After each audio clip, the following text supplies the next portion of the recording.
quickly for us, and we appreciate it. I know there are city and county officials that are here today. If you could stand up and be recognized.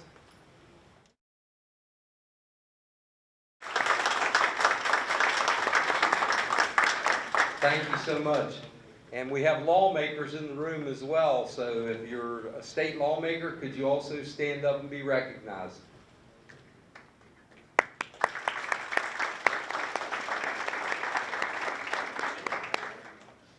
The governor doesn't carry his glasses with him all the time. And when we were at Canaan Valley a couple of weeks ago, Mike Queen handed me a piece of paper to let me know that Delegate Ben Queen and Delegate Danny Wagner were there, and the governor didn't have his glasses, and he renamed Ben Queen Ben Green. So Ben, you've been renamed, but we sure do appreciate it. All right, folks, without further ado, I'd like you to please welcome the 36th Governor of West Virginia, the Honorable Jim Justice.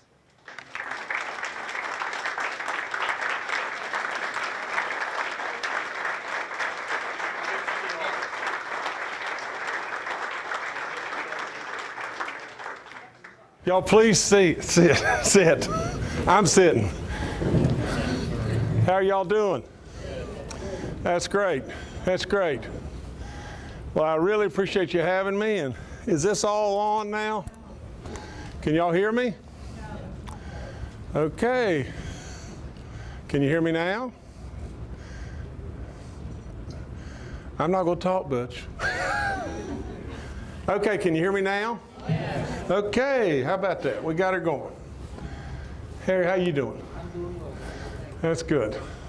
Well, listen, thank all of you for being here, especially those that are serving in government. Thank you so much in every way. And thank y'all, that are interested people, interested parties. You got other things to do, don't you? But you're here because you care. And that's the only reason in the world that I'm here too. Like it or not like it, the simple facts are just real simple. I don't need to be governor of the state of West Virginia for me. Not in any way. I got plenty to do, but I really do care. Now you can say anything you want to say about Jim Justice, but Jim Justice cares. Now I want to address one thing right up front. Recently I switched parties, and there may be somebody here that's got some heartburn about that. Let me just say this, that I would challenge you with this. I would challenge you that if you've got party in front of being a West Virginian, in my opinion, that's not the way to be. You see, I really don't care if you're a Republican or a Democrat or an independent. At the end of the day, I care if you're a West Virginian. And I want to get something done for West Virginia. Now, we can say what we want, and we can like it or not like it, but I'm going to be the one to tell you the truth. When I ran for office, I had no inclination in a million years of changing parties. How dumb would that have been? I could have won going away if I wanted to run in a Republican primary. I would have won going away. I'd have spent less money. All things would have been easier. And I wouldn't have had to put up with the hassle that we're putting up with today. I sincerely ran as a Democrat, and I couldn't get anything done. Now, if you want me to sit down there and ride in a parade, and at the end of the day, West Virginia continue to be dead last, I'm not willing to do that. I'm willing to try to get something done. And that's what I'm here for today. Now, let me tell you, there's good things going on in West Virginia right now. We had an incredible week from the automotive front with Toyota and Hino Motors. Unbelievable announcements. But we've got incredible things and interest from our federal government. And again, whether you like Donald Trump or don't like Donald Trump, it really doesn't matter. He is the president. And he genuinely, now Donald can get himself way out there and all that kind of stuff. We all know that. But I am genuine friends with the family. And I have their ear. and they want to do stuff. They genuinely want to help West Virginia. They don't have to help us. They're going to get our electoral votes anyway. They don't have to help us. Now, but they're involved and they're really engaged. I was telling the newspaper just a few minutes ago that Rick Perry called me at 5:30 in the morning last Tuesday. I think it was Tuesday. And he talked a long time because he is genuinely into the natural gas, manufacturing, energy hub that we all thought was just like maybe a pipe dream. But it could very well happen. And in fact, if I were taking bets today, I would bet it's going to happen because the federal government thinks it is the greatest economic Appalachian idea ever. And they're absolutely all over it. I've given them a couple ideas, one on coal and the other on furniture manufacturing, and I don't really know exactly which idea or what will hit or what won't, but they listen, and they watch us. Now we have an incredible election coming up on October the 7th, and I'm going to be real quick in talking, and I want you to ask me anything that you want to ask, because I think you need to ask more than I need to talk. You know, but the election on October the 7th is just this important. Now, a lot of you are not quite as old as me, but some of you are close. And you've been through elections in our state. I'm telling you, again, whether you believe me, whether you don't believe me, whether you like me, whether you love me, whether you hate me. I hope you don't hate me, or dislike maybe is the right word. But I would tell you this is without question the single most important election that this state's ever had. Hands down. And you may look at me and you may say, well, boy, that's a really profound statement. Well, let's just review. What happens, what is the downside of a yes vote? No matter what you've been told, no matter how you've been scared, there is no possibility of an increase in your taxes. None. No matter what you've been told. That's just somebody spewing out venom to get their name in the paper. There's no way. All the funding, right there, behind me, all the funding is in place, and it has to be for you to be able to sell bonds. Now, listen to me. There's another question that's been coming up. Well, are West Virginians going to get all these jobs? And the answer is, no, we're probably not going to get them all today. But at the same time, Jim Justice hopes, and if he had his way, every job would be filled with a West Virginian. But we can't fill all these jobs today. Now, we can amp up our tech schools and our community colleges, and we need to do that. But you know what the sleeping giant is in the room on all that? Here's the giant. How many of you know families that their kids had to leave to go get a job? We all know them, don't we? Every last one of us know them. Kids are in Atlanta and Charlotte and Denver and all over the place that had to go to get a good job. We can bring them home. They want to come home. They're drug-free. They're craftsmen. They're the people that stood in the lines in North Carolina, and people walked the lines and said, is anybody here from West Virginia? And somebody would raise their hand and they'd take them to the front of the line and hire them just like that, because they know how good we are. They know of our values. They know of our craftsmanship. They know we're faith-based. They know how good we are. So, I am saying to you, there's a wealth of people out there that want to come home, reunite families, good stuff. We can amp up our technical colleges and our community colleges and help us big time there. We can maybe eradicate some of this terrible drug situation and bring hope back to our people. And at the end of the day, if there's a job filled by somebody out of state, you can bet your ever-loving hind end on this. And that is, we will collect the payroll taxes. We will enforce the law. And we will make them comply. We will benefit significantly from them as well, because they'll go spend money at Kroger's and buying big gulps and all that kind of stuff too. They'll be in the hotels and motels and buying gas, and we will benefit from them. And hopefully some of them will decide, you know, this is the greatest place on earth, and they'll take up residency here. You see, that's how a place grows in population.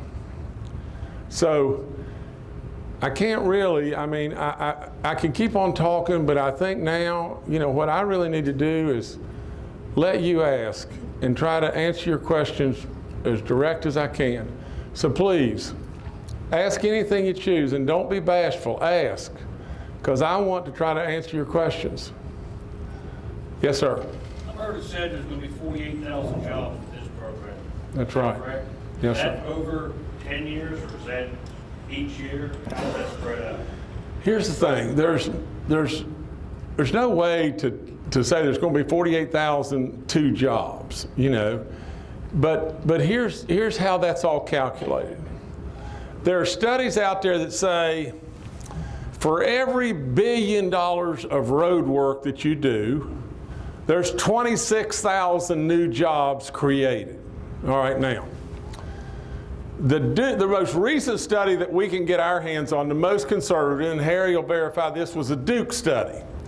They said for every $1 billion that you spend, you'll create 20,000 jobs. So we multiplied 20,000 times 2.4 billion, and we got to 48,000 jobs. Now the neat part about this whole thing is this. Interest rates today, you can bond this for 3.5%, which is super low. You can really create in excess of about $3.1 billion of money today. So you see there's $700 million between 2.4 and 3.1, and all that's more jobs. We don't count that at all. And all of that goes into local roads. So here's the, you know, a lot of people say, well, you know, granted, you know, we're finish quarter H, or we're going to build the Coalfield Expressway, or the bridge, you know, I mean, or do I-79 or I-77, or we're going to do this or that, or the Nitro Bridge or whatever, but that doesn't really do anything for my road that I'm driving to the convenience store on, and it's tore all to pieces.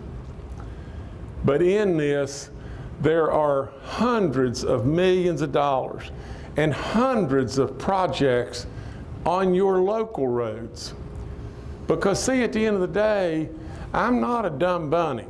I eat too much, but that's the only thing I do wrong. You know, that's it. I eat too much. And now, but at the end of the day, I'm telling you, we all are interested in the big projects, and we would love to have our big projects done, but we got to get to the convenience store too. And we got to get our local roads fixed. So that's what we got to put a lot of money in. So how many of those 48,000 jobs are directly related to the road construction? Maybe Harry, can you answer that? They're all related, but Well, I mean directly to the roads. well, wait a minute. Let me don't put Harry on the spot. Can you answer? I mean, can you answer that maybe better than? I can answer it generally. Well, that's about. I'm not asking. 48,000 is a big number, It but is. evidently that's tied to everything. It's everything. Well, How many is directly related to the road construction? I don't particularly have a breakdown on that, but it is direct jobs. Those are the folks you're talking about, working out on the pavement. There's indirect jobs, which is the steel company that makes the guardrail to go on the project. And then there's indirect jobs where all those people go to the supermarkets, the 7-Eleven, those types of jobs. So all combined, that's where you get the Well, roughly, do you have a rough idea of the direct number of jobs? I do not. I do not have that. for And This is going to be spread over how long period? Or is that I can answer that. It should not be spread over any kind of prolonged period of time, because stay with me just one second. Let me tell you the whole concept. Okay. I'm telling you the gospel fact as best I can tell you. All the good ideas in my life, I give credit to the good Lord. I give credit to the good Lord on everything, but I'll give him all the good ideas and I'll take the bad. And this one is a whomping good idea. The reason it's a whomping good idea is just this. West Virginia, we know, I mean, let's just be honest now. We don't need to dance around the raindrops here. We're dead last in everything coming or going. That's all there is to it. We are dead blooming last. And we're the blunt end of a lot of bad jokes that aren't funny to me. And we've been dead last for too long. Now, we got a lot of good going on. Don't get me wrong. We got a lot of good. And we know how good we are, but the outside world, they don't have a clue. The outside world, they don't think what we think at all. Now, you're faced with a gigantic deficit. You got a $500 million deficit in the state of West Virginia. We all know that. We all know that. And the only thing we can do to get out of the hole is cut services, cut things. If you want this place closed, or you want to lose Medicaid, or you want to lose, things for, whatever, for our vets or our school, K through 12, or, our higher ed, if you want to lose all that, that's what we've done. We've downsized, had more people leave. Downsized, had more people leave. Downsized, more people leave. There is no place to bring revenue back into the play. Now just think, that's where we're at. You got to have something that creates immediate jobs. Now you can go out here and level off a place and hope a factory will come, or you can go and pass a law that will make West Virginia more appealing to people and hope people will come. But we got to have a job tomorrow. We got to have one right now tomorrow. Well, the only way we can get that, the only way in the world that I can see is roads. Roads. Roads that he has on the books, that he has engineered, and he has the environmental done. Roads, right now. That's the only way that I can create you an immediate job. Now wait just one second, okay? Now, so that's the whole premise of the idea. Now you got to have the funding. We do. You've already passed that. That's done. Funding's done. No new taxes, done. The only way I can bring you immediate jobs and then bring you revenue is the roads. There any other way? Now wait, she was going to ask something. What happens if it doesn't pass? You've already got the money, so what happens? Here's what'll happen. We'll continue to spend money on roads as we go. The inflation factor for building highways is generally 5 or 6%, correct? The money would cost us 3.5% today. What is going to happen, and if you want my absolute gut, here's what's going to happen. How long does it take to get a road done in West Virginia now? 20 years, right? All right. Say what? It's been over 20 years. Okay, it's been over 20. That's what you're going to have happen. You're going to have few roads get done. Your money is going to just get peed away. The taxes that are in place now, they're going to just going to get peed away. Your roads are going to get done in 20 years. And you might as well just roll the window down and look out at your road that you've got that's in terrible shape, because it's only going to get more terrible. And on top of all that, if that isn't bad enough for you, there's not going to be a dramatic increase in jobs Therefore, there's not going to be any revenue. And if there's no revenue and you got a hole, things are going to have to be cut. And they're going to get cut bad. More and more and more and more. I tell you positively this, and I tell you this from my heart beyond a doubt in all my world. If we miss this right here, you might as well find somebody to be the last person to turn the lights out, because absolutely there's nowhere to turn. Now, West Virginia will survive. It may survive as a state park, but West Virginians will be hurt beyond belief. An opportunity missed that you don't need to see missed. Yes, sir. Okay, on the road thing, I'm James Gonzalez. I'm the founder of EduTechKid.com. I talked to you whenever you first started getting elected. I'm also disabled, so trying to keep my website in West Virginia has been a challenge. Right. Okay, I went for support. Being disabled makes it hard for me to reach out to the West Virginians, so I'm here to reach out because I do have over 1 million members to my website to date, over 40 million hits to my site. It's a fully functional social site, which would bring thousands of jobs to this area. Right. But with all the resources that I've had available to me in West Virginia, I'm seriously thinking of moving to another state where the state will accompany me and help me. But I'm looking for West Virginians. Is there any way I could get some help creating it here instead of somewhere else?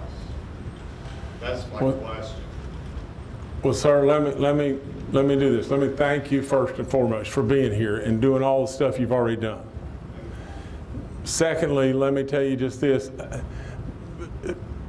You know, I will be tickled to death to meet with you anytime. I'll be tickled to death to try to get the right people with you and everything and see what can be done and everything. We don't want you to leave. We don't want you to leave in any way, shape, form, or fashion and everything. But what you're speaking of, to be perfectly honest, I'm not ready to talk to you because I don't know it. I don't know enough about what can be done or what could be done to be able to help. The only thing I'd say is just this, is how many stories are we going to have exactly like that and they're going to leave before we open our eyes and say, we can't continue to go that way. We can't have him leave. But we got to have money. We got to have revenue. We got to have jobs in order to be able to help that man. We got to have jobs and we got to have revenue. And anybody in the world that doesn't think, and whether it's 48,000 or 24,000 or 19,000 or 60,000, it's a gigantic number. It is a monstrous number today. And here's the deal. If I were standing right outside that door and I said, I got a project that's going to come to the Clarksburg area, or I got a project that's going to come to Logan or Weirton or wherever it may be, and I got a project and I'm standing right outside that door and I got $30 million and I'm going to employ 3,000 people. Well, we would absolutely foam at the mouth to get that, wouldn't we? That's what this is everywhere. That's what this is everywhere, because all the funding is in place, and that's exactly what this is. Somebody else has asked me something. Wait just a second. Governor, what's the rollout on all this work? In other words, what's the time frame to not only get those major projects done, but all the stuff that's planned in the county? Is it like 5 years, 10 years? No. Remember the key word. The key word is immediate jobs. So it's 2 years? It's absolutely, Harry, tell them. I mean, it's now.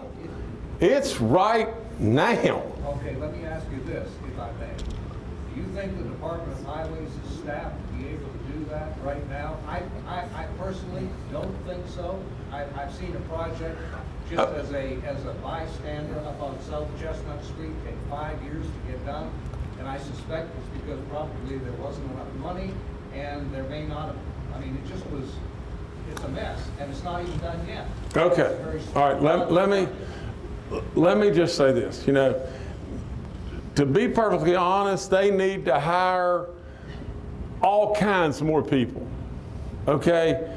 To be perfectly honest, there are hiring or legislative roadblocks that take too long, way too long for them to hire people that we're trying to get knocked down and get out of the way.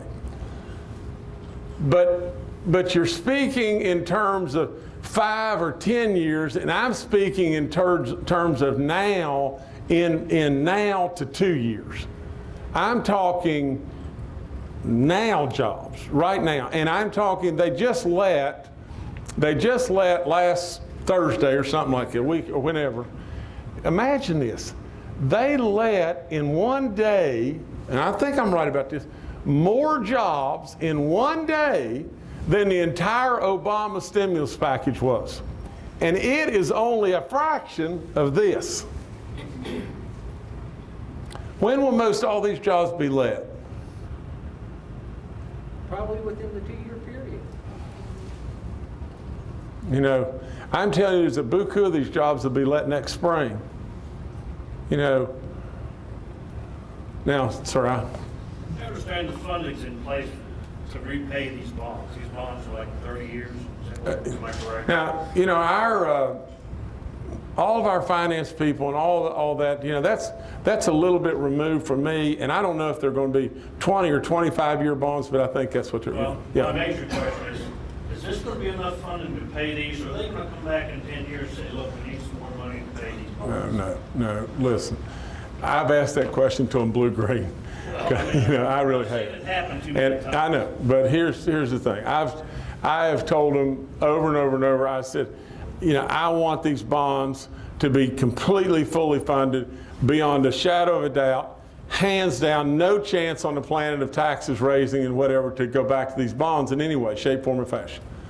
They've told me unequivocally that these bonds are not only fully funded, but they will be paid out faster, and the bonds will be traded, and the bonds will trade well because the payout will even be faster.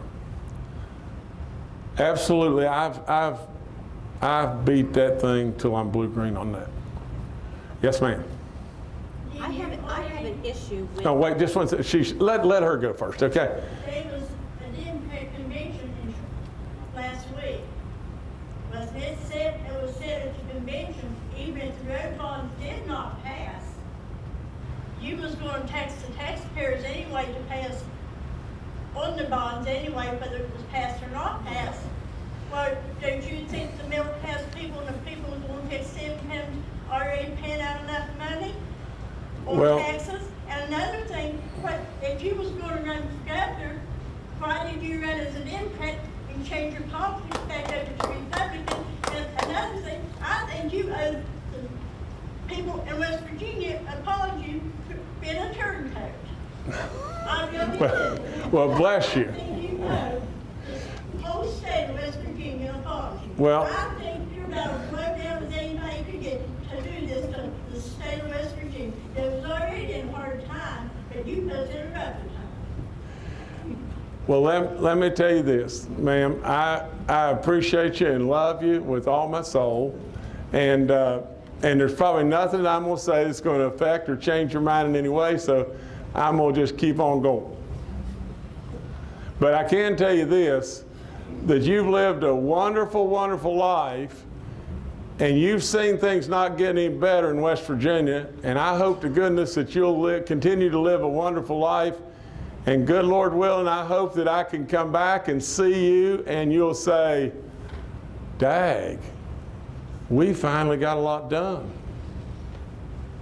Yes, ma'am. I moved back to the state of West Virginia about 25 years ago. Right, I moved and left here because there was no work. right. I came back, I started my own business, And it breaks my heart to see how our state has disintegrated. I live in the northern part of Harrison County, in a small town called Wallace that's not far away from Right, me. right.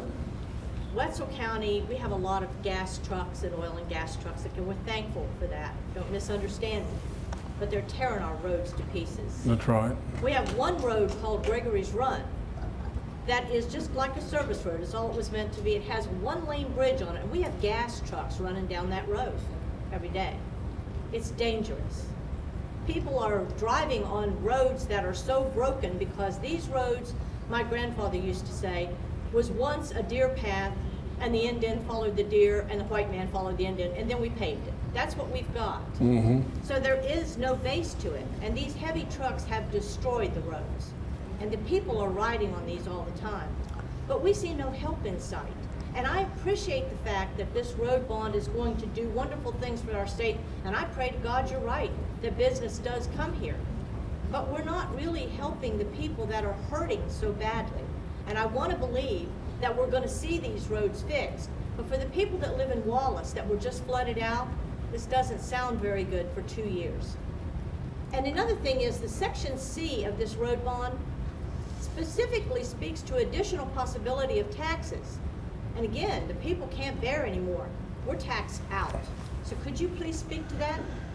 I can. I don't know that I will convince you of differently. I mean, if again, I say, I'd like to say one last thing to the lady back here about, that went to the Democrat, rally or whatever.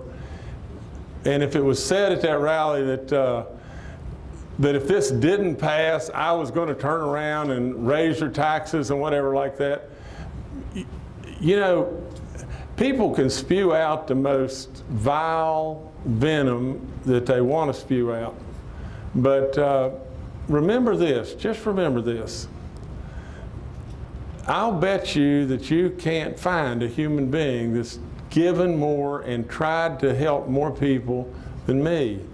I'm a basketball coach. I'm somebody that just tries to help. That's all I'm trying to do. Now, that's just whoever said that at your rally has told a god-awful lie. That's all there is to it. It's just a lie. And there's nothing I can do about that. But let me tell you this, as far as raising taxes, you've got to either believe or not believe, one of the two things. First of all, 34 Senate members out of 34 voted 34-0 for this. 90 House members out of 100 voted for this. And ma'am, I want you to listen in the back. 34, and a whole bunch of them were your Democrats, voted for this, and 90 House members and a whole bunch of Democrats voted for this, and 8 voted against it and 2 were absent. Every single one of them would say to you, taxes aren't going to go up. Now those 8 that may spew may try to convince you of that. The other thing I would tell you is this right here, is I hear you about the gas companies within, with our state, years and years ago, we took the timber out of our state and we were left holding the bag.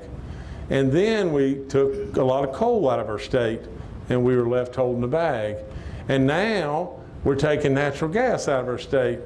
And if we don't watch out, we'll end up being a third world country where the resources are gone and we are standing there holding the bag. Now, I'm going to try everything within my power to see that that doesn't happen. But let me tell you a terribly frightening thing. In Harrison County, you're in one of the better areas of our state. What if you were in Boone or Mingo County, where they're, honest to goodness, the road that the school bus is driving on, the pavement is here, the shoulder's gone and a third of the pavement's gone, and if the school bus tire goes over it, it's 40 foot straight down. And it's everywhere the same way. Now let me tell you, just as straight up as I can possibly tell you, if you give me the opportunity, I've only been at this for 6 months. Now remember, I came into this party and I came into the mess with the mess being what the mess is. I didn't create the mess, I'm just trying to halfway straighten it up. If you'll give me some time, I promise you what I will try to do is extract more from the gas companies, and the gas companies doing it in a very willing way. You know, we need to be able to sit at the table with the gas companies and say, are there things we can do to help? And there has got to be a significant more contribution from you in what you're doing, because you can't leave us in Wallace. The road is like what it is. You can't do things like that. So we've got to sit at the table and not become that third world country. We have a plan. I'd like to get it to you. Well, that's because- easy to do. That's easy to do. Now I am telling you, I'm really well versed on coal, but I am not as well versed on gas as I need to be, but I'm trying to get more and more up to speed every day, and I welcome that. I'll make an appointment. That's great. Please keep asking, because I love your questions. Yes, ma'am. How long are these gas people going to be in this state? How many more wells are going to be done? I've heard lots and devastation that they're talking about on our state. What's the point of good roads if they're going to destroy the state? Well, let me tell you. First of all, there is no price tag for destroying our water or our environment. It's already happening. I hear you, but let me tell you, you know, we've got, West Virginia abounds in natural resources, okay? Timber, oil, gas, water, you know, coal. Now, we could say, well, let's don't have anything to do with any natural resource, you know? Well, there's a ton of people on the other side of the aisle that's going to say, oh my gosh, what are you doing? You know, you just destroyed every city and everything. You can't do that. There has to be a happy medium where we can extract resources in a prudent way and do that in a good way that benefits everybody. There has to be. You know, if you're saying to me, let's stop all natural gas tomorrow, you're talking to the wrong guy. I'm not in favor of that in any way, shape, form, or fashion. If you say, let's stop all coal tomorrow, I'm not in favor of that either. You know, because we have to exist too. You know, our cities and everything else have to exist too, but there's a way to do it, and there has to be a way to do it that is prudent and fair and honorable to our environment and honorable to our people. I know where my family lives, up a little dirt road, and you know, West Virginia is known for its laid back and calm and peaceful people, and it's nothing but chaos right now where they're at. And they're told it's going to last for many years. Yeah. Now, how is that, these people living in that atmosphere? I mean, that's my home. It's being destroyed. And they were thrown up, my family was thrown up. Well, you're getting money. Go move somewhere else. Where do you want to move out in this country that's as good as West Virginia? And Well, now, I agree with that. they're not getting money. They're not getting money. And my thing is, they're destroying the roads. Make them pay for it. That's exactly what I just went through with this lady. I make them pay for all of them. I didn't ask for them to come into this state. Oh, gosh. Make them pay for No. it. There's a way. Okay. Yes, sir. The gas companies bomb those roads prior to use, put up the money in case when the road gets done, that they'll pay to pay. You know, it's a little out of my expertise, but I think so. And I can tell you they're paving more, the gas companies are paving more roads than the state on right now. Right. That's right. The gas company's paying more than the Gas state. companies are And they need to move on up their way. Talk to any of the contractors out there, all the contractors are working for the gas companies, paving the roads. They haven't let it hardly any. They can't pave the roads that are state I don't roads. see though. it Well- that way very often. Listen. They're trying the same thing down there, too. Water's just pathetic. Rich is getting bad. It's bad. That's Well, right. it won't fit and say water's fine. Then you want that in there more and more every day. Yes, ma'am.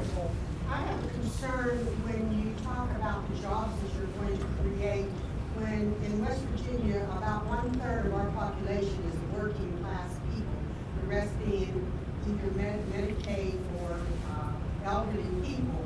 And out of that 1/3, I don't know the exact number, but a great many of them cannot pass the drug test. What are you doing with the opioid crisis? And you say you're going to bring other people in here, but what company's going to come in here that doesn't have the base to hire because no one can pass the drug test? It's a real, it's, let me tell you, I'm not a magician. I didn't bring a rabbit and a hat with a bunch of rabbits in it that I can jerk out. But hear me out. I keep going back to the same thing. What's the alternative? I hate getting older, but what's the alternative? In all honesty, there's lots and lots and lots of problems here, isn't there? You've got all kinds of issues. No question we've got an opioid problem beyond belief, and we got a workforce that can't pass the drug test. And we got to fix it, don't we? We've got to do something about it. And we've got to create a situation to where we have jobs and hope, and we've got to start somewhere. If we don't, we sure have what we got. We got to start somewhere. You got to have treatment facilities, you got to have social workers, you got to have more law enforcement, you got to have all kinds of things that give us the opportunity to break away from this terrible drug problem. Lots of things. But here's the bottom line to the whole thing, and it's just fact. Jim didn't create the drug problem. But Jim's here and there is a drug problem. Now, the situation is real simple. You can't fix this drug problem with a Band-Aid and an aspirin. You can't do it. How do you do it? You got to have money. How are you going to have money? You got to have jobs. You got to have revenue. You got to have roads. You got to have a place where people want to come to live. They may not want to come to Wallace today because maybe they can't get there. There's such a thing called standard of life. The first thing that a company looks at about coming to West Virginia is the schools. The second thing they look at, roads. That's all there is to it.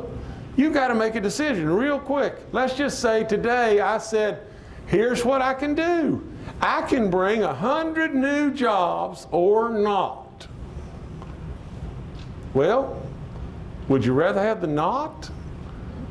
I wouldn't. Yes, ma'am. Could you explain more about Section C that was mentioned earlier? I'm sorry? Section C of the bond, where they said a possibility, somebody mentioned that earlier. Somebody said the possibility of Section C said in the bond that taxes could go up or whatever like that. I have no idea. I mean, there may be some verbiage there or whatever like that. But again, it's probably boilerplate. I mean, probably standardized verbiage that's there and everything. The net of the whole thing is, I can't do any more than tell you over and over and over.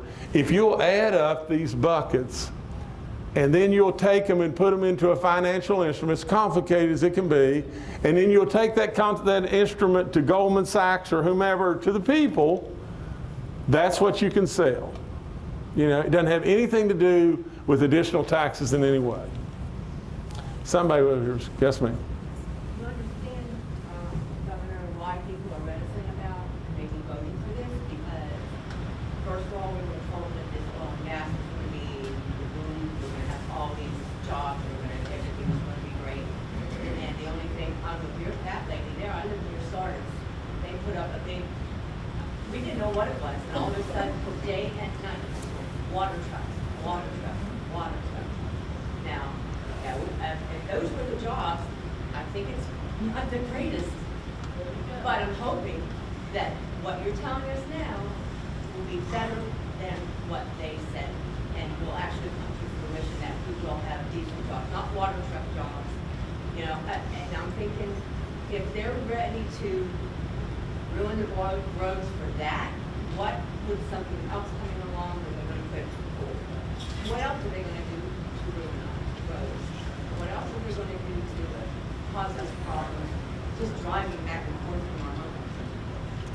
Well, let me ask a question here, because this is really interesting. You know, I mean, first of all, I make a statement first.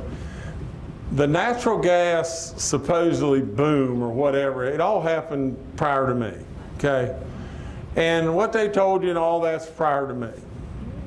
But let me just ask a question and just answer this fairly. What if tomorrow all the natural gas was gone? Wait. Well, just say, what if tomorrow all of it was gone? Just look around that town. How many of those stores would be just vacant? How many of these people here would be gone? What would happen? What would happen if it was gone? Now, I'm not condoning them tearing your roads up at all. And what I'm trying to say to you, if you give me time, I'll try every way in the world to extract more dollars from them. But that's an issue that doesn't have doodly to do with the roads. Now wait just one second, and the reason I say it doesn't have anything to do with the roads is just this, is if you want people to come to West Virginia, you better fix your roads. And if you want to drive on a better road, here's a chance to fix a road. If you don't want to drive on a better road, we can hike up with the gas people till the cows come home, and we'll get somewhere.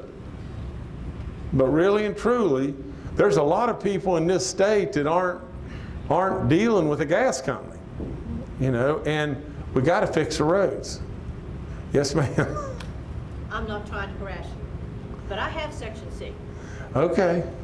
Okay, Section C states that when the bond issue is aforesaid authorized, the legislature shall at the same time provide for the collection of an annual state tax, which shall be in sufficient amount to pay the interest on such bond and the particulars thereof, and may accrue within and not exceeding 25 years. And it goes on. However, I understand that it is your decision or assumption that the money that you have already taxed us for will go to pay toward this bond. But we are asking you about this additional tax that is stated in Section C. This provision for those people who are on a very fixed income are terrified of any more tax. When you go to the DMV and you're looking at what you're paying now, how do you come up with that? And that's what they're concerned about, and I'm just making voice of that. And the other issue that I want to bring up is that we appreciate the oil and gas company. That's not the problem. We know that the roads have been bonded. We understand that. We want to know why our roads aren't being fixed with the money that was given for the bond. I'll be quiet now. And I want to add, I don't want, the gas that they're extracting from the state, from what I've heard, it's being shipped to another state to be shipped over the country, to another country. Okay?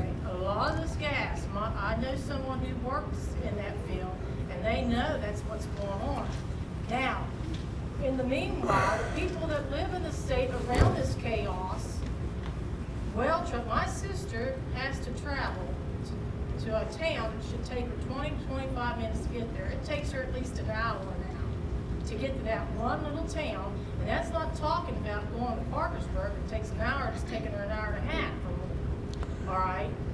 Because of these trucks, how many years is she going to have to deal with that? That's the chaos, just like she said. The trucks up and down the road, all hours of the night, up a dirt road. How many years are we going to have to deal with that for something we're not even going to benefit from? I can't possibly answer your question because and give you an answer you'll like. I mean, now you've got gas going to some foreign country and things that I've never heard of. But I can't help you. I just can't help you. And if I'm sitting here saying to you, the gas companies, we can work with them and to where they are more prudent and do better. That's what I'm saying to you that I'm willing to do. You know, as far as the intricacies of the gas companies, I'm not here to talk to you about that because I don't know that. And as far as, do you realize what you're doing? Here's what and you're really doing this. you're really scaring people. I'm not No, trying no, to yes, scare you are. anybody. Now just listen to me. Yes, you are. No, I'm not. Yes, you are. You are scaring people on something that is in my world, and I ought to know.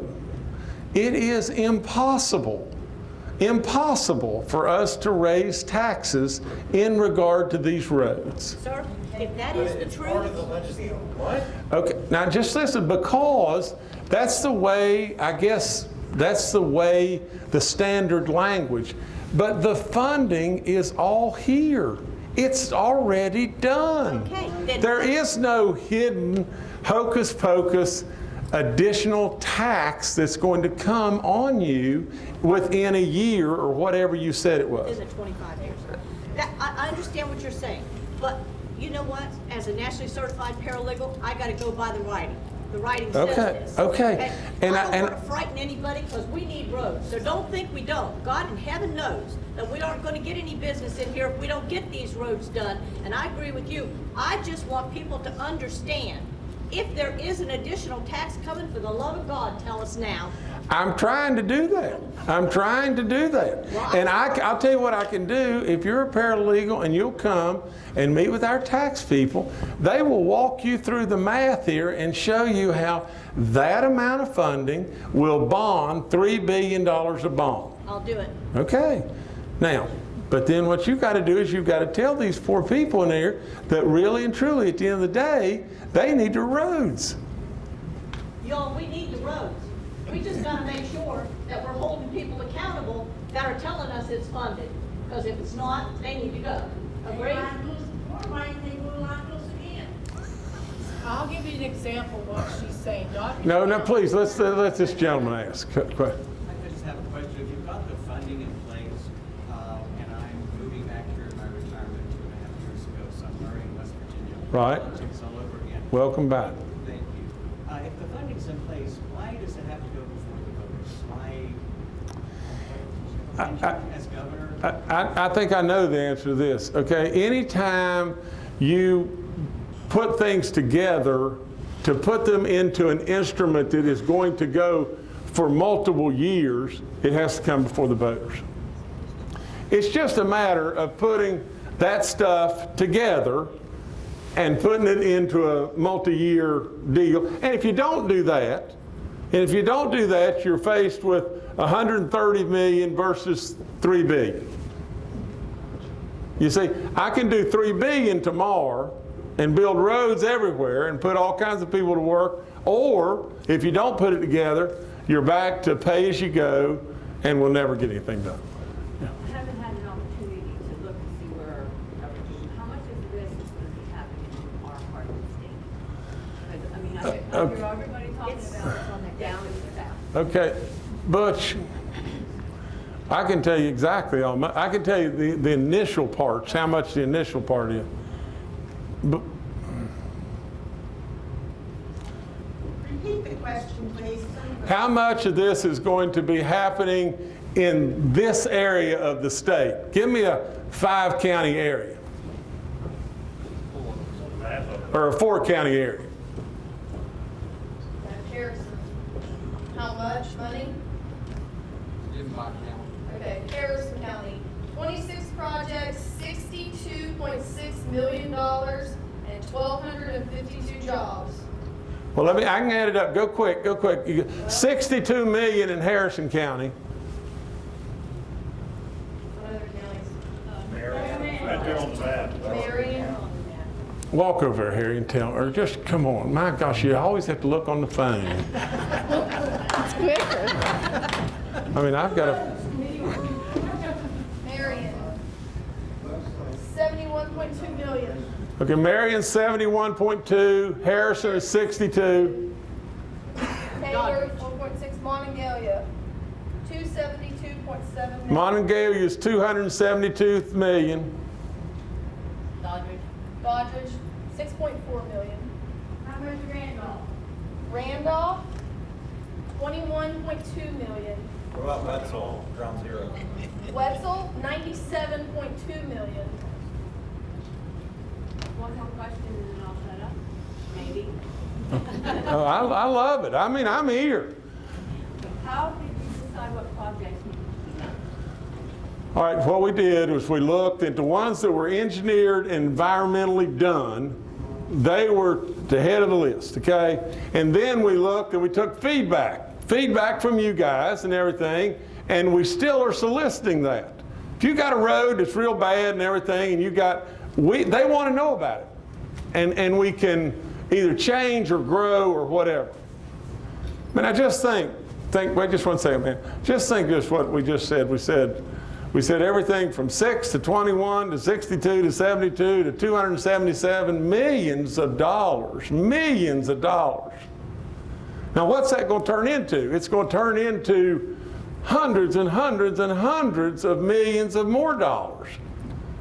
Now just ask yourself, please, please, somebody, just ask yourself just this. You like things the way they are now? You know, are you satisfied with the way things are right now? If you are, you know, you better just buckle up. Just buckle up your seatbelt, because here's what's getting ready to happen. Things can't stay the way they are because you got a $500 million hole in the bucket. And you know what's going to happen? Sir, you served our country. You know, veterans are going to get hurt. I tried every way in the world. Now imagine this. I tried every way in the world. It was going to cost our state $3.1 million. Nothing. Nothing. $3.1 million. I tried every way in the world to exempt the veterans' retirement from state income tax. You know what we had to do? They cut it out. They cut it out and didn't do it because they couldn't afford to do it. What's the next thing they're going to do? What's the next thing they're going to do to this wonderful place? What's the next thing they're going to do? The lottery money is going straight down the tubes. What are you going to do? I mean, in all honesty, and I could give a hoot if you love or dislike me, but I am telling you, you are fixing to blow your blooming legs off for nothing. For nothing. This is absolutely has to be done.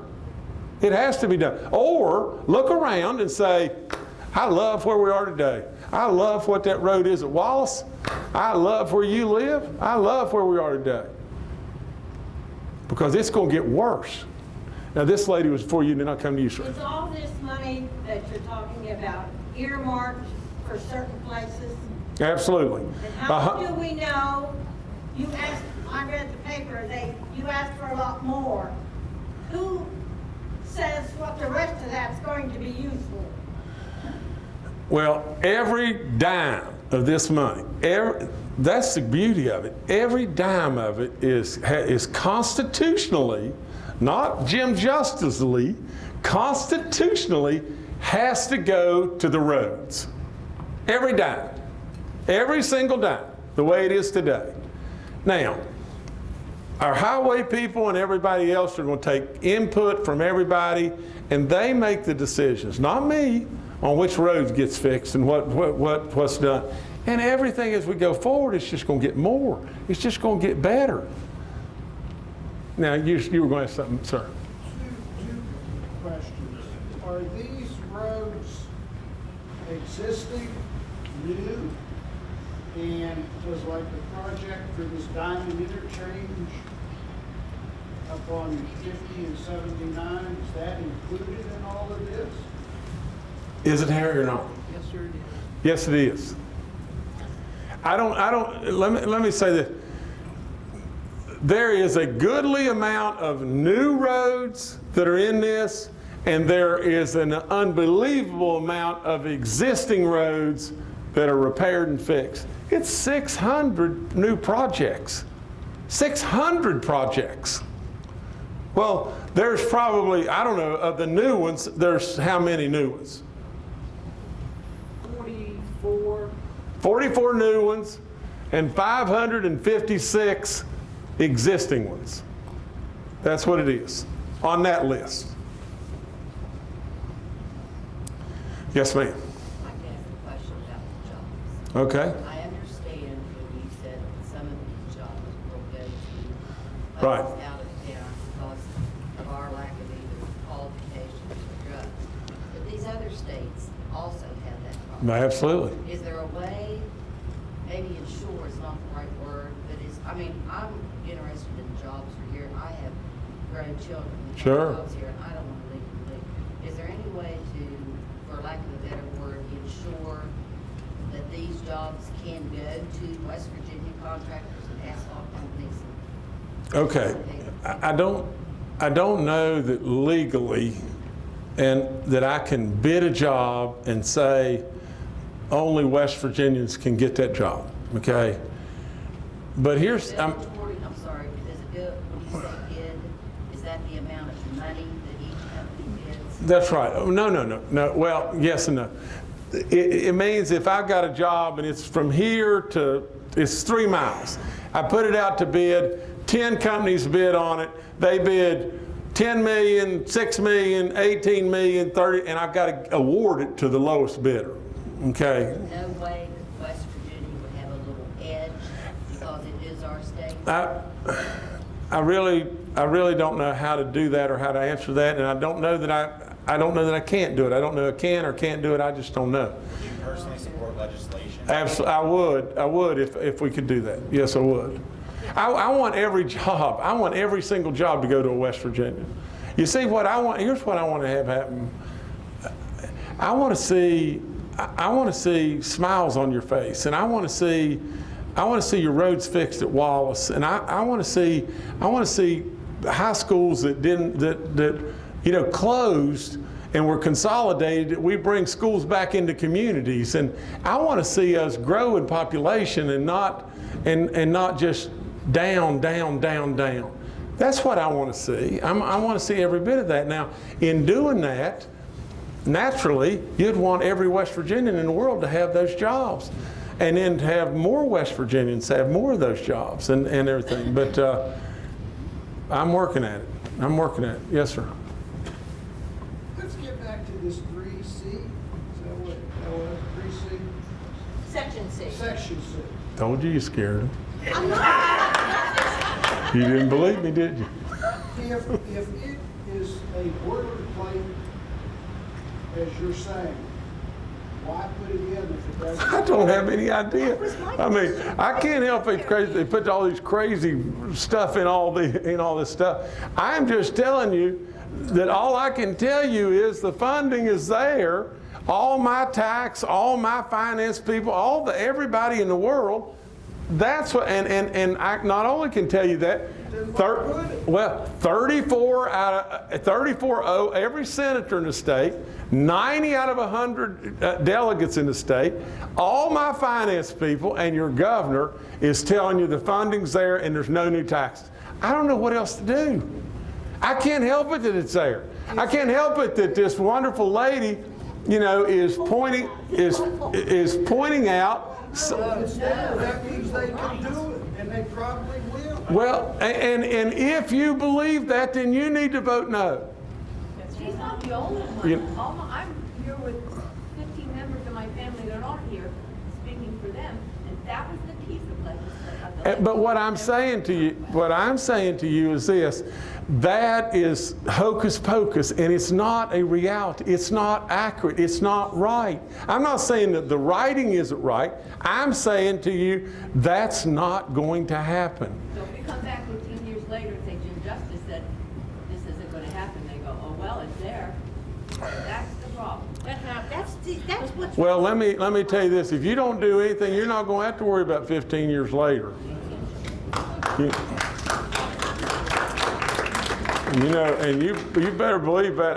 I can't tell you that it's going to be perfect and every job is going to be filled by a West Virginian, but I will promise you one giant pot of West Virginians will get jobs. I can't probably tell you that every single road is going to get fixed. Yours may and yours may not, or vice versa, but roads are going to get done. 600 of them are going to get done. And I can tell you that taxes are not going to go up. They're not going to go up. That's all I can possibly do. But I can tell you this, that in my 3.5 years to go, if we don't do anything about it, you won't believe the catastrophe that will have to happen. Not because of me, because there is nowhere to go. There's nowhere to turn. One more question. Sure. Okay, I'm ready to vote for it, actually. But I wanted to see what would happen, we fix the roads, and then they start drilling again, and the trucks start coming, and they rip up some of the roads you fixed with this money. What happens then? What happens then is this, and I'll give you my blood oath. If somebody will come up here and cut my little finger, I'll give you my blood oath of just this, that I won't let our resources leave our state and have people destroy our state and us not benefit. I won't let that happen. We'll take the roads and the new people that are moving in Lewis County, because we need more people. So any new jobs or people that this brings that's not West Virginia, send them to Lewis County, they got a home, we need them, because we can't grow without population, and we need additional population in our county. Our county, we can't grow without additional population, so please send them our way. This gentleman in the back, and then I'll get you, ma'am. No, you, sir. Thank you, Governor. Thank you for being here, first of all. Appreciate you coming. Whew. Y'all have been a tough bunch. No, I love it. I really do. It's a lot better like this. It really is. Because you see, you are really West Virginia. You know, I can go talk to a bunch of politicians that are all in favor, and it's nothing to me. This is good. Go ahead. I just wanted to say, you mentioned letting our resources go. Here's my concern, though. I have 3 teenage kids. Those are the resources. Amen. You mentioned roads and education. I've been driving West Virginia roads for 26 years, and since I've had a driver's license, someone in an elected office has come and said, we gotta fix the roads. Okay? We gotta do this, or else tragedies go to school. I also know that when you come here, with all due respect to you being here, like I said, I've only been doing this for so long. In sales, you have to have product knowledge, and there are questions that people are asking. You're going to come and pitch this vote for us. Having all the answers, or having people here to represent the answers, is a big part of it, because we have questions. And saying, I don't know, is what we hear normally. Now, you want to be different from the folks in Charleston? Have some significant detailed answers and not, I don't know. In addition to that, I would rather see my tax dollars go to my kids staying in West Virginia, because that's the resource I care about. Just a month ago, we had construction on 79 right here in Harrison County, and it caused chaos for half of the people going just to or taking their kids to school. So my concern is why I would not, right now, I'm not in favor of this, is more construction. You know, when I was a kid, they gave us coloring things with the state flowers, the road barrel, and that's how long it's been going on in the state of West Virginia roads. So I don't want to sit in traffic. Those are the real things that are going to happen. We talk about all these projects. We have projects that are still unfinished, still sitting in traffic.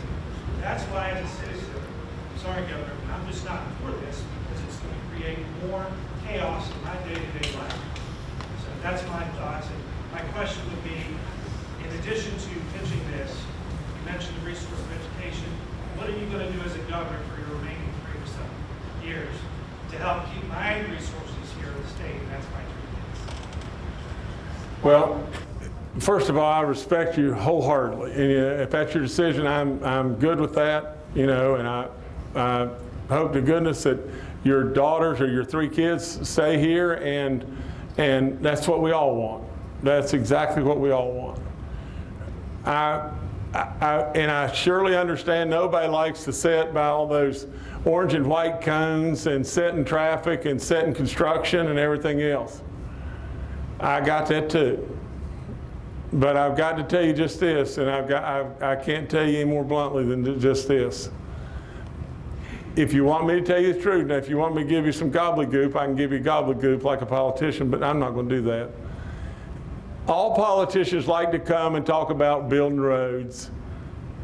you have a guy that has come here that can deliver you roads. I've already got all the money in place. I didn't come here asking you to raise your taxes or do this or whatever so I could have roads. I've come here to just explain to you that you got a guy that's come here that can build you more roads in a short period of time than maybe anybody has ever done in the history of all time. Now, but your question primarily surrounds just this, and it's a wonderful question. What are we going to do, am I going to do to ensure that your kids can stay in West Virginia? And what I'm telling you is what you're doing is ensuring that they're going to end up leaving, because there's going to be nowhere to turn. If they want success and prosperity in their life, if we don't do this, there's going to be nowhere to turn. And you will ensure them leaving. Yes, sir. The roads through Summersville, 33 going out to Clarksburg, that was inconvenient, but look at it today. You can see growth on both those roads. If this is what Any road you build, you can see growth on, can you not? If that's what's going to happen. Well, sure it's going to happen. I mean, let's just think about one thing. Let me tell you this. I'm going to tell you this from a tourism standpoint. In West Virginia, the average stay of a tourist is 2.1 days. In all the surrounding states around us, the average stay of a tourist is like 4.4 days. You know why? Because when they go to those states, they go to other places around them and they stay there and they spend their money there. In West Virginia, they don't go anywhere else because they can't get anywhere else. You know, it's just that simple. Yes, sir. Yeah, I'm sorry, I've got to go, but this is really important for me to be able to have this. I walked into this room today basically thinking you were the devil. Please, Lord have mercy, please. Yeah, I mean, you said some stuff that like I wholeheartedly agree with. I really appreciate it. Even some little stuff like the school consolidation from Russell County, and while that hasn't really hit there yet, I've seen it happen all over the state my whole life. Doesn't really have a lot to do with what I'm asking necessarily. I just wanted to get that out of the way because at least vaguely feel I was wrong about you a little bit. Yes, it's a two-part question. Talked about trying to strike a balance between having jobs and trying to like protect. Most of this has been about roads, and I understand that's why you're here. But there's a lot of other stuff that needs protection. That's the people you like recently aligned yourself with are acting pretty hostile towards. Right. Like our water, our air. Like there's lots of problems, like objective problems in reality that happen because of coal and the way that it's mined today. Right. And the EPA really isn't there to stand up against those things anymore. So I don't know. I just have a hard time. I know that like you're from coal or whatever too. So I just kind of have a hard time, I guess, for lack of a better term, like buying that from you. I don't know what better way to. Yeah, I like I said, like the current EPA is pretty hostile towards actually doing what it's supposed to do. You kind of have the year for the president right now, or whatever. Is there anything you can do to change that?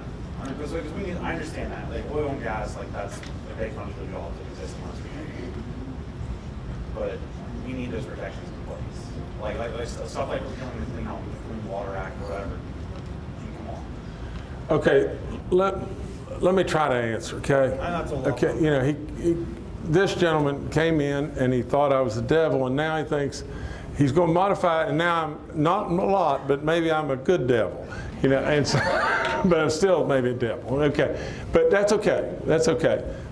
I still love you with all my heart, and here's what I'd say to you is, you know, Anthony Bourdain, you know, wrote an article, and And you ought to look it up. You know, well, I thought it was wonderful. I thought it was really good, really, really good.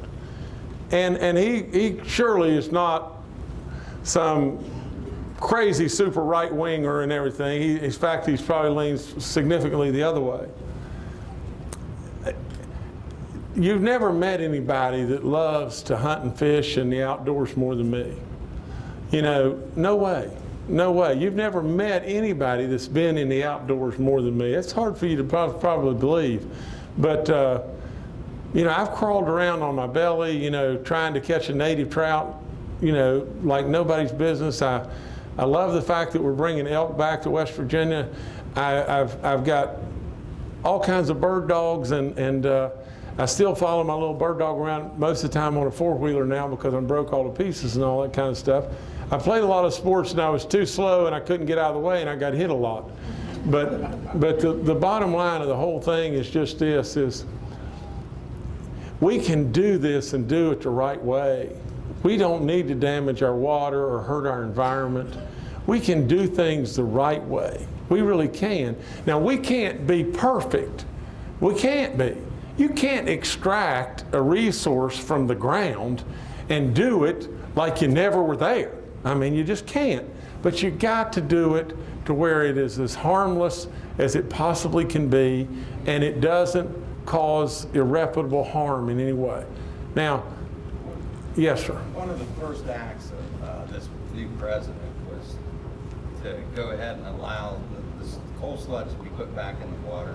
I have this is my son, but I have grandchildren all over the country, and they don't want to come back here, but I told them to come back because I told them stories about when I was a kid how the water used to be orange and yellow and stuff. And how has that helped the coal industry by any means to do that?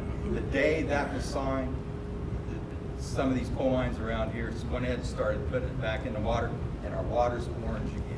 You mentioned one of our great national resources that we have here in the state. Water was one of the first. No question about that. So well, can you, now that you're a Republican, can you have some kind of pool with these guys?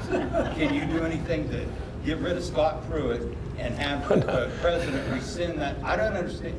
How did that help the coal industry? Well, in what way did that help the coal industry? Well, just listen to me for 1 second. First of all, if somebody's putting something in the water that's here and it's damaging the water, you need to be calling the DEP like crazy.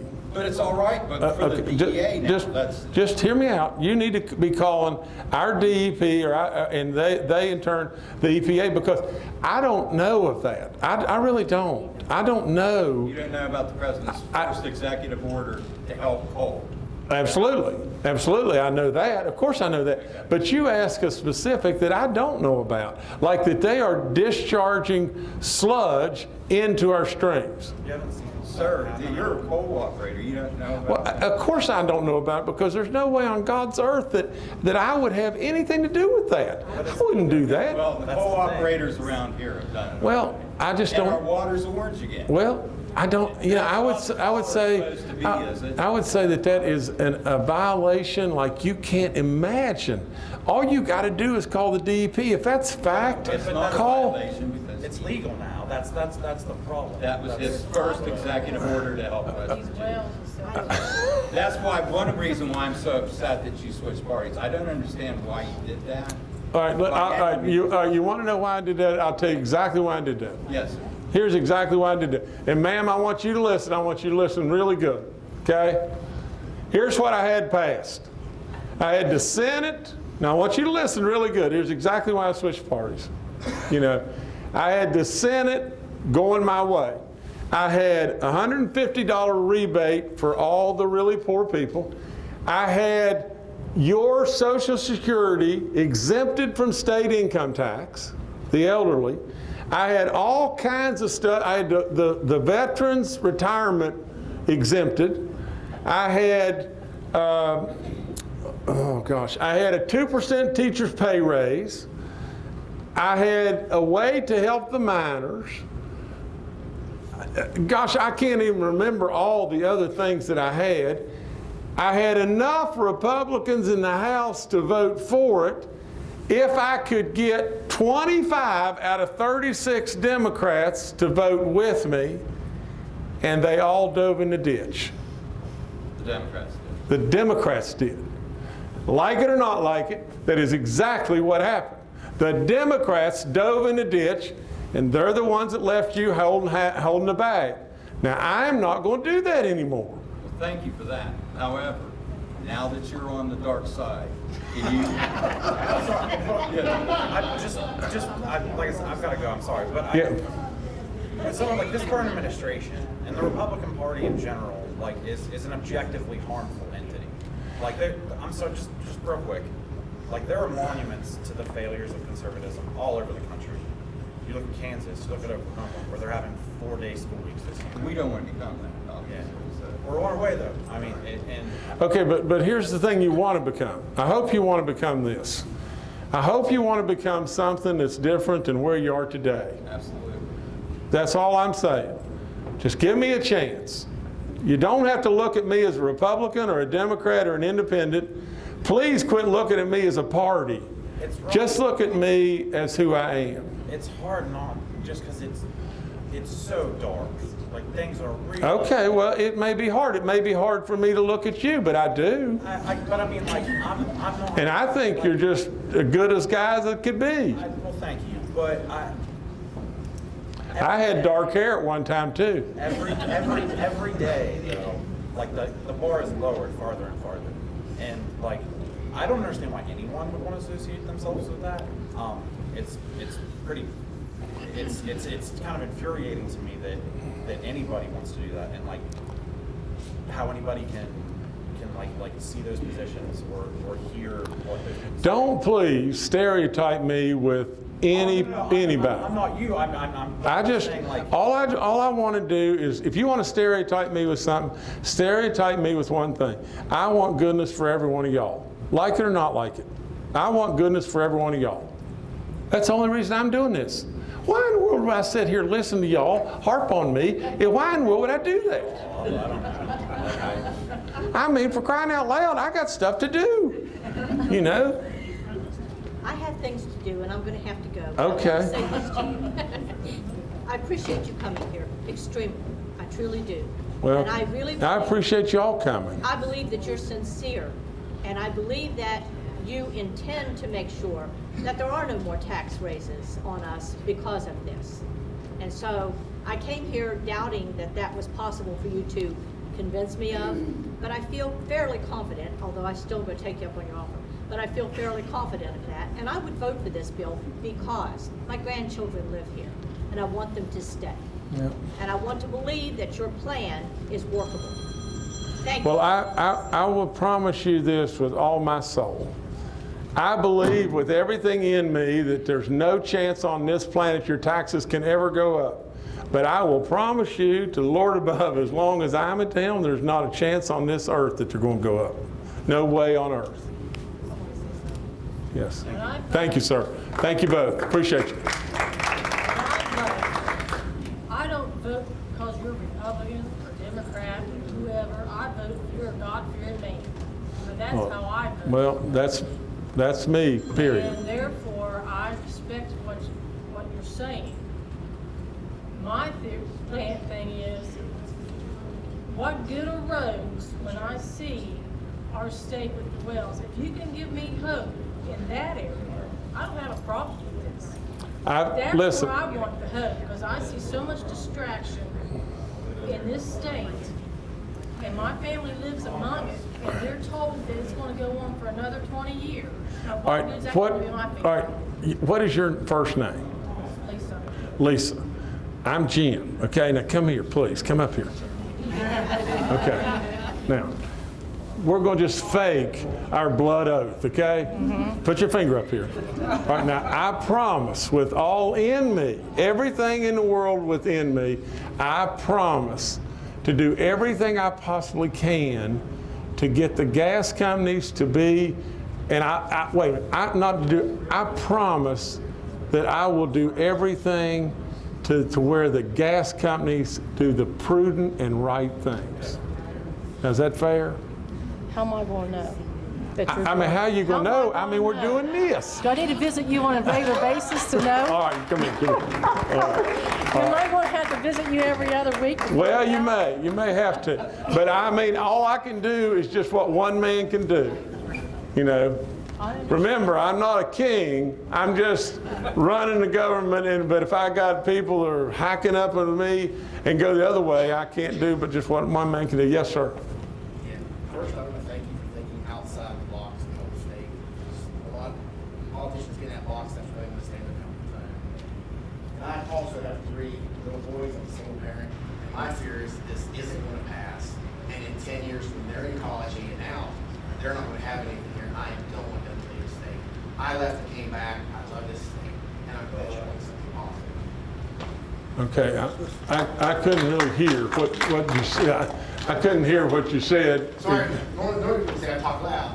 I'm glad you're thinking outside the box and not in the normal politicians. This is all we can do. Right. I wouldn't fit in that box. Yeah. I had to go outside. And I have 3 small sons, and my fear is that this won't pass. I want better roads. I want the cracker plants, the plastic plants to come in here because we have the resources. So if there are jobs